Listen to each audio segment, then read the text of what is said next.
Bonjour à tous, bienvenue dans cette présentation de la boîte d'initiation de Alien pour la version Evolve, donc qui est une tentative d'intégrer les nouvelles règles qui ont été faites pour cette nouvelle version, avec cette fois un nouveau starter qui change un peu de ce qu'on a pu voir au niveau de l'édition originale de Alien. Cette boîte m'a évidemment été gracieusement donnée par l'éditeur, donc voilà, il fallait quand même le dire.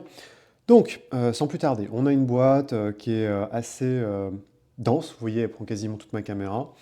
On va regarder ce qu'il y a dedans. Elle s'appelle le dernier jour de Hope. Donc, Hope, c'est Hadley's Hope, qui est la station orbitale que vous connaissez depuis Alien. On voit que donc c'est que la, le truc avec la couverture est très très joli. Sans plus tarder, j'ouvre ça. Alors, qu'est-ce qu'on a là-dedans? On va avoir. Ça, c'est vraiment très très bien. Ils ont enfin eu l'intelligence de mettre toutes les cartes présentes, initiatives, compagnie, dans une petite boîte. Alors la question, c'est est-ce que je vais arriver à la sortir sans défoncer la putain de boîte? Ah, ouais, grand moment de solitude. Grand moment de solitude. Parce que visiblement, je vais défoncer la boîte. Bon, écoutez, il faudra que vous me croyez sur parole. Il y a là-dedans beaucoup de cartes. Il y a les cartes d'initiative. Il y a les objectifs des joueurs. Vous allez avoir le. Il y a aussi ce qui est vachement bien, c'est qu'il y a des cartes pour le. Vous avez des cartes en fait de l'équipement. Donc toutes les armes sont sur des cartes. Donc vous y estimez, il y a quand même un deck qui doit faire à peu près quasiment 150 cartes là-dedans. C'est quasiment un deck de Magic. Vous voyez, c'est assez épais.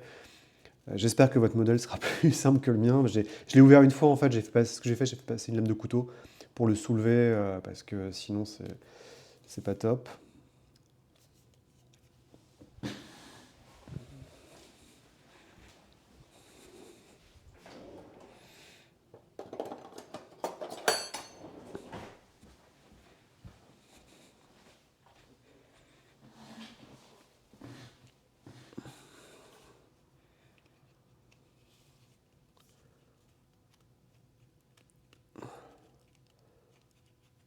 Putain, l'enfer.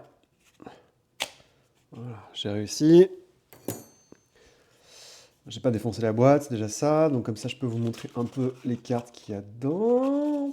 Alors, on va avoir les réponses au stress. Donc c'est les effets du stress avec ce que vous avez. Vous voyez, c'est la nouvelle charte graphique qui est utilisée. Les réponses aux paniques. Donc ce qui se passe quand vous ratez votre jet de panique, paranoïa, vous hurlez. Enfin, ouais, vous connaissez un petit peu Alien. On va avoir le statut blessé qui fait que si vous prenez trop de baffes, vous êtes très très lent. Donc en gros, le mouvement compte pour une action en combat. La fatigue, qui est aussi un effet extrêmement violent, vous êtes crevé. Donc vous voyez pas, mais sur les cartes, c'est les bonhommes. Donc c'est les objectifs personnels de vos personnages. Donc on en a 5, je crois. On a l'officier, c'est McQueer. Hirsch, qui est, je crois, un roughneck. Singletop, qui est l'agent de la compagnie. Sig, qui doit être un officier. Et Olroy, qui est un androïde. Hop, l'initiative, donc bah, ça vous connaissez, ça va jusqu'à 10. Et on a les armes, avec tout ce qu'il faut dans la boîte de base, dans la boîte d'initiation, avec les pistolets, les revolvers, les pulse rifles, parce qu'il y a un pulse rifle aussi, éventuellement les armes un peu plus lourdes que vous pouvez trouver, notamment évidemment l'incinérateur. Hop, donc vous voyez, il y a à boire et à manger. J'aurais juste souhaité que la boîte soit plus facile à ouvrir. C'est un peu dommage, hein, j'ai un peu galéré, j'avoue. Alors ensuite, je crois que ça c'est un bonus. J'ai la figurine de l'alien qui est présente, qui veut déjà se barrer, qui est un bonus du Kickstarter, sachant qu'ils ont mis le A, ils ont un peu poussé au niveau de la com pour vous vendre des figurines. Il y a beaucoup de decks de figurines qui sont disponibles, si vous voulez. Les dés de stress, que vous reconnaissez parce qu'ils sont jaunes. Les dés noirs, vous remarquez qu'on vous enfile quand même 10, c'est pas dégueulasse, donc ça vous fait 20 dés. Ça, c'est un petit bitonio, vous voyez pas, mais c'est pour une. Il y a une roue en fait de ressources qui est présente. Le silica, hop hop hop. Ensuite, on va sortir tout, ça sera plus simple. Hop, est-ce que je suis toujours dans le champ? A priori, oui. Super. Donc, le premier truc à lire, évidemment, c'est On va garder le scénario pour la fin, hein. Enfin, on va pas être bête. Alors, si je retrouve ça, hop, hop, hop, voilà. Donc vous avez une petite feuille, comme d'habitude, qui vous dit bienvenue, ou comment jouer. Si vous en voulez plus de matos. Toute la liste des gens qui ont bossé sur le Kickstarter. Je suis pas dedans, parce que j'ai pas payé assez. J'ai quand même craqué 100 balles, mais bon, a priori, il faut plus. Donc le scénar, qu'on va garder pour plus tard. Le petit catalogue Free League avec, il y a notamment Invincible dedans, donc il a été imprimé il n'y a pas très longtemps, je pense. Les tokens, donc les tokens, vous avez les PJ, les PNJ, les monstres, les aliens, donc les drones notamment. Et ça, c'est la roue universelle pour vous donner des éléments, si jamais vous devez gérer l'oxygène ou les balles ou que sais-je. Vous avez une grande carte qui vous donne d'un côté, c'est la carte des étoiles, comme vous le voyez, hein, désolé, c'est un peu trop grand pour la caméra. Et de l'autre côté, c'est la carte que vous pouvez donner aux joueurs sur le Adley's Hope. Parce que vous avez, petit malin que vous êtes, vous avez aussi une carte pour vous en tant que MJ avec l'indication des monstres notamment. Donc c'est ça c'est la carte dont je parlais, où il y a des indications où sont les aliens planqués simplement quand vous arrivez. Et de l'autre côté, vous avez la petite navette, on va en reparler. C'est en double page, hein, donc c'est pas mal. Autre double page, là c'est plus conséquent, c'est format A3 si je dis pas de bêtises. Donc, là c'est d'un côté vous avez la navette, qui est le final du jeu, vous en doutez, et de l'autre côté vous avez le casino, qui est une salle un peu plus grande, c'est de Adley's Hope. Ensuite vous avez une carte que vous pouvez donner aux joueurs, hein, qui est assez jolie, qui est plutôt bien foutue, avec l'ensemble de Adley's Hope, sachant que vous ne jouez pas dans tout Adley's Hope, vous jouez dans une partie. Ça, c'est super bien, comme dans Vaesen. Vous avez des petites cartes récapitulatives du jeu, comment jouer simplement, avec les jets de panique, les actions furtives, le stress. Et de l'autre côté, c'est rien pas, je suis un peu bête, avec comment faire un jet, quelques actions que vous pouvez faire en combat, la liste des actions. C'est merveilleux, c'est absolument génial. Et ensuite, on a les feuilles de perso avec, donc, qui ont un peu changé de style. Donc, c'est toujours le même illustrateur, hein, mais c'est Jonathan Nord, je crois. Je sais plus. Bref. Donc, vous avez l'officier, l'officier de sécurité, le conducteur de tracteur, l'officier scientifique et l'androïde mécanicien. De l'autre côté, vous avez la feuille de perso. Donc, vous voyez, le style des feuilles de perso a beaucoup changé, hein. C'est beaucoup plus. Évidemment, on est sur une autre maquette, mais ils ont fait un truc vraiment rétro. J'ai l'impression. En fait, ma mère était pharmacienne et j'ai l'impression de voir les fiches de la SERP, très honnêtement. Et on a un petit livret des règles qui est présent, qui, grosso modo, est exactement la même chose, simplifié évidemment, que vous aviez dans le gros livre de règles de base. Donc, c'est plutôt bien foutu, c'est propre. Il y a ce qu'il faut pour jouer, c'est pour le MJ essentiellement. Sachant que, si je dis pas de bêtises, à la fin, ouais, en fait, vous n'avez pas les éléments sur. C'est vraiment les règles. C'est-à-dire que les éléments. Ce livre de règles, justement, peut être utilisé par les joueurs. Ce qui va être très important, évidemment. Et enfin, évidemment, c'est le truc que vous attendez tous, le scénar, qui nous emmène. Donc, c'est une sorte de prologue à Aliens, pardon. L'histoire, en un mot comme un mille, vous êtes les parents de Newt sont déjà fait choper, gnapper par l'alien, donc il y a déjà et d'autres survivants ont été envoyés par la compagnie pour vérifier ce qui se passait, et pas mal de gars sont fait gnapper. Donc on joue pas très longtemps avant le début d'Aliens, c'est-à-dire que Adley's Hope, la majorité des gens ont été chopés, transformés ovocités, donc en gros ils les ont collés sur une sorte de superglue, et avec une enzyme, les aliens existants les ont transformés en œufs, voire en reines. Donc ça a permis de créer une reine. Donc la reine est déjà en train d'être présente. Et ils se situent, si vous vous rappelez dans le film, ils sont cachés tout au fond, dans un niveau souterrain. Donc il y a plein d'aliens. Et les aliens n'ont pas jugé, puisqu'ils ont tué quasiment tout le monde à la surface, ils ne jugent pas nécessaire, à part quelques drones, de mettre qui que ce soit en haut. Donc, techniquement, Adley's Hope est effectivement extrêmement dangereuse. Il y a des aliens qui se baladent, mais la masse d'aliens dans Aliens, vous la voyez pas. Elle intervient que à la fin du jeu, à la fin du scénario. Et donc vous, ce qui se passe, c'est que vous êtes un peu les couillons de l'affaire. En fait, votre tracteur est tombé en panne. Donc vous êtes une équipe qui bosse parce qu'on rappelle, hein, Adley's Hope, c'est une colonie extrêmement hostile, désagréable où il y a le Derelict, donc le vaisseau alien de Alien 1, qui est ramené, qui est la source de tous les problèmes, et du coup, votre équipe, donc les 5 personnages que vous incarnez, on appelle la radio en disant qu'est-ce qu'on fait? Le central de Hadley Hope répond, il dit vous inquiétez pas, on arrive bientôt. Et il se passe 24 heures, et il n'y a pas de réponse, il n'y a personne. Donc, vu que vous avez super faim, vous êtes crevé, dit tant pis, on va revenir à pied, tant pis pour le tracteur. Donc s'ensuit une grande marche, c'est-à-dire que la grande originalité, c'est que si vous commencez, vous avez faim, vous avez soif et vous êtes fatigué, ce qui veut dire que déjà vous êtes un peu dans le caca, on va dire. Et c'est à vous de trouver les éléments dans la base directement, il y a tout un truc là-dessus, sur les choses à manger, à boire, pour essayer un peu de vous requinquer. Évidemment, vous arrivez, il n'y a personne. Et c'est là où donc il y a 3 parties. La première partie, c'est juste votre arrivée. Donc, rappelez-vous, il y a toujours 3 actes dans Alien. La première partie, c'est vous arrivez, il n'y a personne.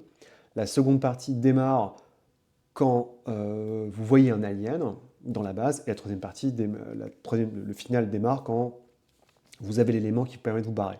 Parce que pendant que vous étiez parti, ce qui s'est passé, c'est que la compagnie a envoyé vite fait en catimini un office scientifique qui doit récupérer un œuf, donc qui a préparé donc il est arrivé juste au moment où les aliens commençaient à apparaître, et elle a une navette qui est prête à décoller sur la plateforme de décollage. Sauf qu'évidemment, dans la grande tradition d'Alien, le vaisseau est verrouillé et vous ne pouvez le sortir qu'avec une carte d'une autorisation, une carte effective. Donc soit il n'y a que 2 cartes qui sont disponibles par le chef, grosso modo, le représentant de la compagnie sur la colonie, ou par l'officier qui était arrivé de la colonie. Donc le premier est mort, donc le mec qui était de la colonie est mort. Par contre, l'agent de la Weyland-Yutani qui vient d'arriver, elle est encore vivante, au moins pour quelques heures. Et donc, premier acte, vous arrivez.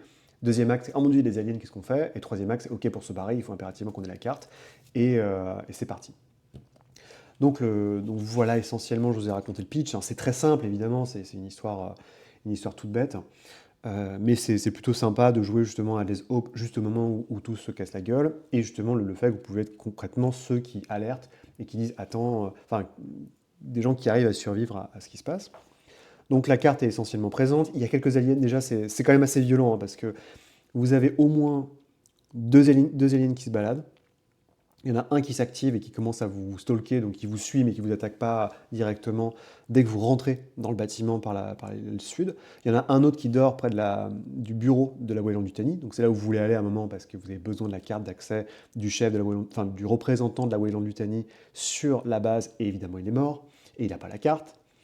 Là, il a la carte mais elle est bouffée. Il y en a un autre qui se balade de l'autre côté, près du casino, parce qu'il y a un casino aussi qui est présent. En fait, vous ne voyez pas, parce que je pense que le casino... Justement, la raison pour laquelle il y a une carte individuelle pour le casino, c'est parce elle est externe. Et sinon, évidemment, il y a des œufs, il y a des facehuggers qui se baladent, donc ça va être fun, vous allez voir. Donc essentiellement, au niveau des... Il y a une description, aile par aile, niveau par niveau, de ce que vous pouvez trouver, avec évidemment les endroits de stockage, l'arsenal, ce qui fait que justement l'officier de sécurité, c'est très très bien foutu dans les objectifs personnels. Donc généralement au début, c'est je veux m'assurer que les gens soient vivants, mais avant ça, je veux trouver des armes. Il y en a d'autres qui, donc pour aller vite, donc attention, je vais vous spoiler, hein, donc si vous voulez jouer le scénario, n'écoutez pas, enfin c'est un peu trop tard, mais il y en a un qui veut s'assurer de la survie des gens et qui après va dire ok bon, en fait, je protège toutes les personnes que j'ai sous mes ordres, parce que tout le monde est mort sinon. Il y en a un qui va être pris d'une folie destructrice et qui va dire bah, il faut que je tue tous les aliens. Il y en a un qui, évidemment, est un enfoiré de la Weyland-Yutani et qui va essayer de récupérer. Son but, c'est d'amener comment on appelle ça? Je vais y arriver. Un spécimen vivant sur la navette et se barrer avec. Il y en a un autre qui, en fait, va aller sauver un gars qui est planqué dans le casino, et puis après, je crois qu'il pète un câble. Et le dernier, c'est. Et justement, quand ils pètent des câbles, genre quand ils veulent tout péter, ils ont clairement rien à foutre de leurs copains. Et le dernier, ce qui est assez chouette, pour une fois, c'est l'androïde, qui est un androïde de la Weyland-Yutani. Donc il sait qu'ils ont chopé des aliens, ils savent que les aliens sont juste là pour parasiter les humains, et que la Weyland-Yutani va envoyer quelqu'un pour les sauver. Et en fait, il a une sorte de... C'est pas un bug, mais en fait, rationnellement, il se dit, bah au final, je suis juste là pour sauver. C'est foutu, on peut rien faire pour la colonie, on pourra jamais récupérer les artefacts, donc je suis juste là pour sauver les gens. Ce qui est cool, je trouve, justement, de jouer un androïde qui est pas un enfoiré pour une fois, je trouve ça très sympa. Et donc sinon, on a une description, comme je disais, mot par mot, qui va rentrer en contact évidemment avec les objectifs des personnages et avec la structure même du scénario, qui est, comme je disais, assez simple, hein. Euh, vous avez beaucoup de cadavres. Quelquefois, dans les cadavres, il y a des chestbusters. Donc, vous allez vous retrouver des fois avec des aliens. Surtout dans la morgue, il y a un alien qui va popper d'un mec mort parce qu'il s'est fait choper avant. Il y a des bêtes soins. Il y a tout ce que vous pouvez penser, tout ce que vous pouvez imaginer au niveau de la compagnie, enfin de la colonie. Il y a une salle de stase où il y a des facehuggers qui sont qui bougent pas trop. Vous retrouvez au niveau du casino, il y a tout un parce que c'est la grosse pièce en fait. Il y a tout un tas de cadavres mort, il y en a une qui arrive à survivre, sauf qu'elle s'est fait forcément choper par un facehugger. Donc il y a deux PNJ, il y a elle et l'officier scientifique arrivés quelques jours plus tôt de la Nouvelle-Britannie qui ont un chestbuster, en fait, donc qui peuvent vous exploser la tronche. Wes Osterman, donc c'est un autre survivant qui est planqué dans une salle du casino, et il y a un alien qui essaie de le croquer. Donc quand vous arrivez, vous pouvez potentiellement sauver une fille pour quelques heures et aller sauver Wes Osterman. C'est l'un des objectifs de l'un des personnages d'ailleurs. Et après, bah, l'essentiel, c'est ça, c'est les événements. On vous donne des événements supplémentaires si jamais vous voulez changer un peu les choses. Donc vous entendez un coup de feu, vous avez un beeper, vous avez un scanner, un détecteur de mouvement, donc vous pouvez sentir que Newt est présente dans les tuyaux, notamment. Vous pouvez entendre Wes Osterman qui hurle à travers les coms pour qu'on vienne le sauver. Et évidemment, la naissance, donc il y a un des persos qui est avec vous qui, s'il s'est fait facehuggerer, peut exploser avec un chestbuster. Et la fin, le final qui est assez vénère, c'est une fois que vous avez la carte, la bonne carte que vous avez récupérée du docteur Kominsky, donc Kominsky qui est dans la medbay en fait, qui s'est fait choper par l'alien et qui sait qu'elle a été chopée, contrairement à l'autre survivante Angéline, et ben vous devez foncer jusqu'au spatioport, et là c'est là où la reine détecte votre présence et donc envoie la horde contre vous. Donc il y a des sécurités, mais potentiellement, vous savez, comme dans l'espèce de les survivants ont mis tout un mur, mais vous n'avez pas de tourelle comme dans Aliens. Donc il faut que vous fonciez pour essayer de vous... En fait, il faut réussir plusieurs fois à courir, sinon vous vous faites choper par un alien, et là, vous avez que quelques secondes pour sauver votre copain. D'ailleurs, il y a ce choix cruel entre le fait de sauver votre pote ou de vous barrer. Enfin, donc vous arrivez à décoller. Quand vous décollez, il y a des aliens qui commencent à sauter sur le vaisseau. Donc il faut réussir un jet de pilotage. Et évidemment, dernière surprise, dans le vaisseau, il y a en fait, le docteur Kominsky avait déjà mis des spécimens pour faire plaisir à la compagnie dans la navette. Et donc, quand vous arrivez, il y a autant d'eux que de PJ survivants et qui commencent à s'ouvrir. Donc, vous avez des facehuggers qui sont présents pour faire un beau petit final. Sachant que ils sont quand même pas chiens. Dans le medbay, il y a des systèmes portatifs pour congeler des choses. Donc, vous pouvez potentiellement congeler des facehuggers et des ovocytes. Vous avez quand même de l'équipement. Alors, il n'y a pas de chargeur en rab, mais dans l'arsenal, c'est très important d'aller jusqu'à l'armerie parce qu'il y a des lance-flammes, il y a des fusils, il y a vraiment des choses qui vous permettront de. Parce que l'opposition est quand même assez vénère, hein. Il y a minimum 3-4 aliens qui se baladent. Il y en a un qui vous voit automatiquement. Il y a quelques facehuggers et il y a des chestbursters, vous en aurez, quoi. Donc c'est compréhensible qu'il y ait derrière quand même de l'équipement, et on finit par les règles sur les xénomorphes, donc, puisqu'ils ont des règles spéciales, on rappelle, hein, c'est comme dans Dragonbane où ils ne jouent pas comme des PNJ, ils ont une table de combat que vous lancez pour savoir quelle attaque ils vont faire. On a aussi les autres éléments, donc les différents éléments du cycle de vie, l'œuf qui peut s'ouvrir, le facehugger qui vous saute dessus, et le chestbuster qui saute. Et, ironiquement, le chestbuster est pas si balèze. Enfin, il n'a pas d'armure. Ils ont tous de l'armure sauf le chestbuster. Et on rappelle aussi évidemment que c'est des aliens. Donc ils propagent de l'acide quand vous leur tirez dessus. Donc vous avez intérêt à ne pas être juste à côté d'eux quand vous leur tirez dessus parce que sinon ça va être un cauchemar et vous allez avoir très très très mal. En général, on rappelle, hein, ils ont un facteur d'acide. Donc en gros, ils ont une base de dégâts d'acide. Et en plus, si vous ajoutez les dégâts que vous avez faits pour lancer les dés. Donc grosso modo, si l'alien il a 3, je sais pas, son facteur d'acide, l'œuf, il a 4 de facteur d'acide. Vous lui faites allez, on va être sympa, vous lui faites 2 points de dégâts, donc vous le tuez. Ça veut dire que vous lancez 6 dés, et si vous faites la petite étoile, c'est un dégât à chaque fois sur le personnage qui est juste à côté. Et en plus, s'il a de l'armure est bouffée, et l'acide dure plusieurs rounds, donc c'est vraiment hyper... L'acide, je crois, c'est vraiment le truc le plus violent du jeu, à part évidemment le headbite, qui est le coup spécial où l'alien vous chope et vous fait un trou dans la tête. Et on a fait le tour, simplement, de ce petit scénario, de cette petite boîte. Et donc maintenant, évidemment, vous dites, ok, bah qu'est-ce que je suis censé en penser de ton histoire? Vous avez vu, j'ai pas tout mis dans la boîte, hein, je le ferai plus tard. En fait, Moi, je trouve que c'est vraiment très très bien. Ce qu'ils ont fait, il y a à boire à manger, le scénario est pas dégueulasse. Je sais pas le prix, alors j'ai pas vérifié avant la vidéo, honte à moi, mais je pense que c'est plutôt c'est pas le prix de VSN, c'est plus à mon avis, ce sera plus une boîte comme Blade Runner qui doit coûter 40 balles. Encore une fois, je dis ça de tête, hein, donc je dis peut-être des bêtises. Mais c'est vraiment du très très bon boulot. C'est un jeu qui peut très facile. Ce qui est bien, c'est qu'il peut quasiment jouer comme un jeu de société, parce qu'en fait, vous pouvez le ressortir sans aucun problème dans des soirées si vous arrivez à initier des gens au jeu de rôle et qui veulent jouer à Alien. Mais c'est très très sobre, c'est propre. C'est encore une fois. Autant VSN, j'étais pas très emballé parce que justement, je trouvais que le contenu était famélique et qu'il n'y avait pas grand chose de nouveau. Autant là, on en a vraiment pour son argent. Et il y a beaucoup de choses qui peuvent être réutilisées dans le jeu de base. Les règles se suffisent à elles-mêmes, hein, très honnêtement. C'est plus, on est vraiment plus sur le.